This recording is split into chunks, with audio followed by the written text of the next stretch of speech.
What's going on, guys? Boss6 here, back to another video, and today I'm here to do my raw review from San Jose, California, home of the Sharks. And yes, folks, the necklace is back. My dad somehow fixed my necklace, and I somehow forgot about it. I'm not going to be taking it to work, though, because fuck that. Anyways, this show was very storytelling heavy, which I don't have a problem with. But the problem I do have is there's not really a lot of stories I'm really invested in. Like, they featured Judgment Day a lot. The whole Rollins feud's happening. The Damage Control, Bianca, Alexa, and Asuka shit that going on there, like, and the Gargano and Theory stuff. Not a whole lot of stuff I'm invested in, especially the Loomis and Miz stuff. I understand what they're going for, because some people were complaining, oh, the matches are a little bit too long, not a whole lot of storytelling.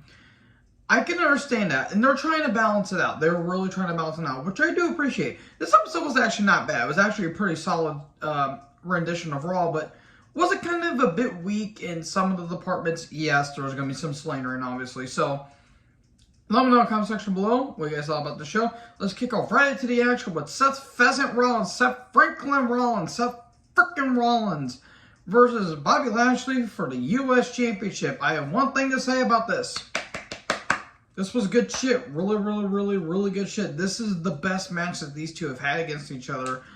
And that's not saying a lot, really, because their matches in 2018, while fine, didn't really live up to the expectations that everyone thought it was going to be.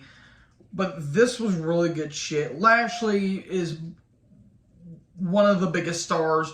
They should really give him one last world title run before he eventually calls it quits. Rollins is doing really good character work here. At one point, Rollins goes for the stomp, but Lashley stops the stomp with his fucking neck. My fat ass can barely sleep without getting a stiff neck, and Lashley stopped a stomp with his neck. I've never seen that before. That is absolutely amazing. Lashley's arm got worked on. Rollins kept trying to take control. But Lashley kept overpowering. Lashley goes for a spear, but gets taken into a pedigree. Rollins kept going for the pedigree earlier, but he eventually does. I always like that spot. Though, I do like when Rollins hits it on Roman. With Lashley, yeah, it looked a little awkward because of the angle and the timing, but it was still a cool move. But a kick out. Phoenix Splash, but missed. But Rollins goes for a stomp. No one home. But then the Hurt Lock. Oh no, the Hurt Lock. Rollins looks like he's going to get the rope, and then rolls over, goes for a pin, but to no avail. Still a Hurt Lock. Referee intervenes. Then Rollins low blows, and oh no, Rollins is going to win the title. Then all of a sudden, Riddle shows up. We all knew it was going to happen, and then Lashley hits a spear, and there you go, Lashley wins. This will never be over, Seth Rollins. It will never be over. More on that in a little bit. So we get a recap of Damage Control versus Aaliyah and Raquel last week. So Damage Control come down in a golf cart of some variety. It was pretty awkward and pretty weird.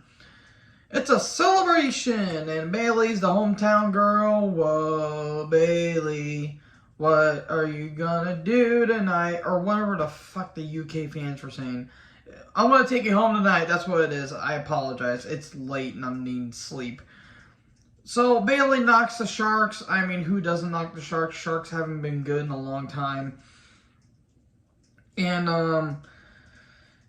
just Bayley's doing great shit here. If she ever decides to be a manager, she'll be a great valet.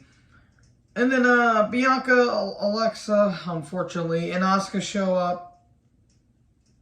And, Bliss says, oh, you think you're 10 feet tall, but you have your accessories with you and all that stuff, because Bayley was making fun of Asuka, and Bayley was talking to Alexa, and then Alexa's like, well, how about we have a match tonight?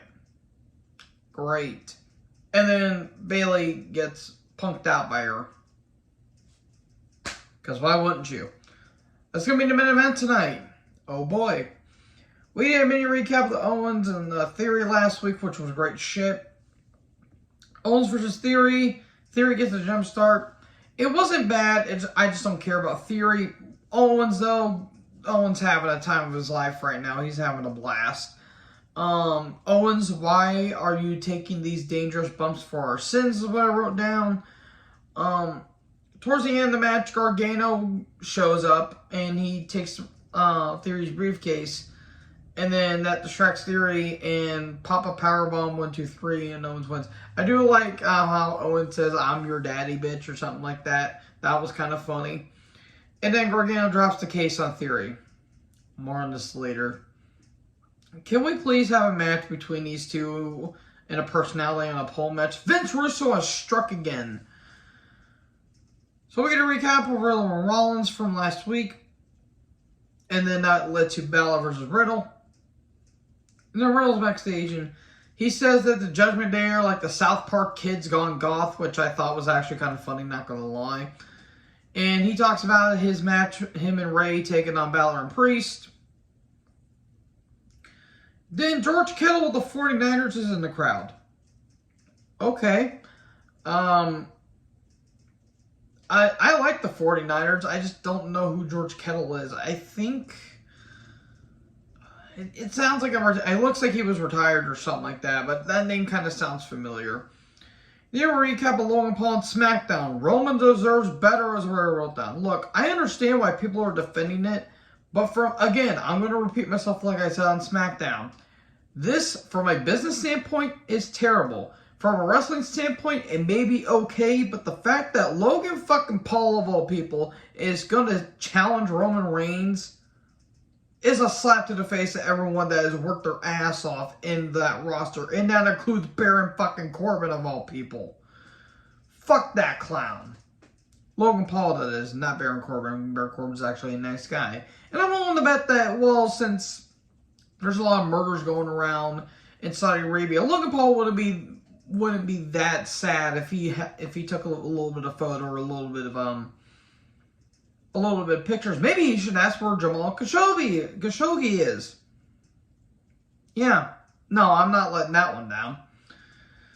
So then the Brawling Brutes come down. I thought they were faces, but apparently they're not. We get a little recap of the 4-way tag. And they said they're going to win the tag titles on SmackDown. Most likely not. Then the Profits show up in Barry Bonds inspired gear. Hopefully no one took steroids. Look, Barry Bonds is a good athlete, but Jesus Christ, you can tell the difference. And the fact that he is the man that holds the most home runs is kind of baffling. Look, I'm not saying he's the only one that's done it, but you can really tell the difference. Fuck, Albert Pujols is going to be hitting it. He may have hit it tonight. I just don't know. And I'm biased because I'm a Cardinals fan, so why not? So, I mean, Peter Dune, sorry, he throws his jacket at Ford, and Ford goes off on him, which I thought was kind of funny. Brutes versus the Street Profits. Well, this match certainly happened. It wasn't dull. The crowd was into it. It was a bit slow at the beginning. Profits are over. And then out of nowhere, the Brawling Brutes win. I was not expecting that. But then again, you don't want them to look weak against the tag champions on Friday. So we had a recap. The recap of the Judgment Day Edge Ray thing.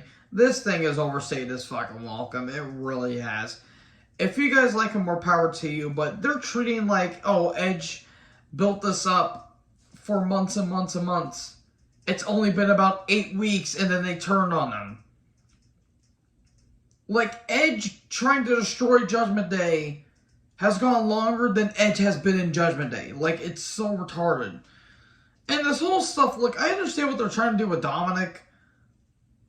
It's not going to work. They're going to have to fucking try, but it ain't going to work with Dominic. Nothing against him personally. He's okay in the ring at best. He just looks like he doesn't know what the hell he's doing. Like, he looks like to be having the time of his life because he's next to Rhea Ripley. I mean, to be fair, would you too? But, I don't know. Ray's backstage, and this stuff feels phoned in and forced. And, they're going to stretch this fucking thing out to Mania, I'm willing to bet. The Riddle shows up, and there you go. They're going to bring the Hammer of Justice. So Greg Gable and Alpha Academy are backstage. Remember when Chad Gable could have meant something, and now he's in a lame-ass tag team with Otis? Yeah, I remember so too. And Gable says, well, if you have a problem with Theory, then you have a problem with us. And then Owens shows up. Well, do we have a problem here? Yeah, we have a problem. You're having the problem when I'm having the problem. And the answer is 12. What does that mean? I don't fucking know. It sounds like a movie reference, though. And then he says, well, how about we have a match next week? You two against me and Gargano. Okay. So so Judgment Day come down, and this took forever. Oh my god, they were really milking the shit out of this thing. Rhea, can you please do that to me? They talk, and so does Dominic.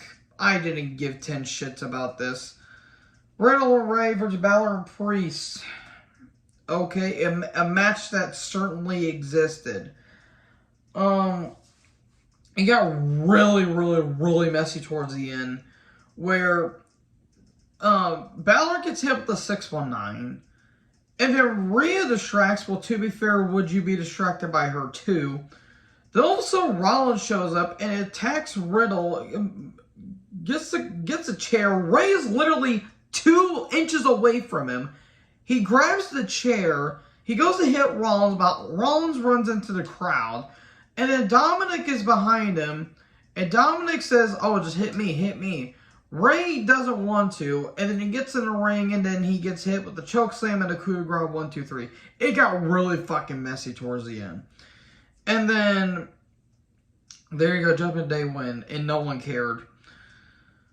So, we crap with the Miz and Loomis shit from last week. Great. Riddle and Rollins are backstage. They're sick and tired of fighting. And Rollins is like, name the time, name the place. Fight pitted at Extreme Rules. Okay then. I did like the last 2 fight pit matches. I'm interested to see what they're going to be doing here on the main roster. So Miz and Ciampa in the ring. Then we get Miz TV. And he wants to know, why is Loomis attacking him? Why is Loomis going after him? And he says... Miz asked the stupidest shit, like, who enters a man's house with their children involved? You left the door open. That means he had clear access to get inside the house there, Mike. Jesus, Lord of mercy.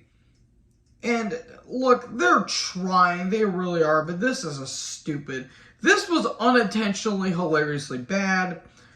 Then Loomis cuts a hole in the ring, and he's like, hi. He tries to drag Miz, and then he tries to drag Ciampa. Ciampa hits him with the mic, and then Loomis still stares at them. What the fuck was it? This was terrible, but it was laughably bad. Blink! Blink! I love you, Dexter, but Jesus, blink. Oh, good Lord. We're almost at the end, folks. Judgment Day are backstage. Then they're going to be celebrating, and Dominic says, well, Priest, I always heard that you love to celebrate. Oh, do you now? Oh, boy. Hope Dominic doesn't go down that rabbit hole. Then all of a sudden, Balor and them start walking. All of a sudden, he sees Styles. Where has Styles been at? Like, honest question, he hasn't been on TV in the past couple weeks. I hope he's all right. And then he's talking on the phone, and then they're like, hey, what's going on? We haven't talked since, all this stuff happened. And AJ's like, you're the one that betrayed me. You turned your back on me during Judgment Day. But I was like, no, I would never do that. How dare you accuse me? And he's like, you know what? How about we match? You want to fight? You want to fight? You want to fight? No? Okay. Okay, we're probably going to get that match at some point. Alexa video package. Alexa, Bianca, and Asuka took on Bayley with Io and Dakota. Io, yes please. I don't know what you're saying, but yes ma'am. Look, they tried, but Alexa, it's just not working. If you guys like her, more power to you, but her stock is really ran dry ever since this whole stupid shit with Lily. Bayley tries to cheat, but the no prevail. Interference in the end. 1, 2, 3. Bayley wins with the Rose Plant. A beatdown. She wants a Raw Women's Championship match at Extreme Rules, and that's basically it, folks. We're getting that match. So, Extreme Rules looks pretty stacked for the most part, so that was Raw, folks. Let me down in the comments below what you guys thought about this show. Make sure you guys like, comment, subscribe, tap the little bell for more notifications. Join the herd. I'll talk to you guys next video. Peace out.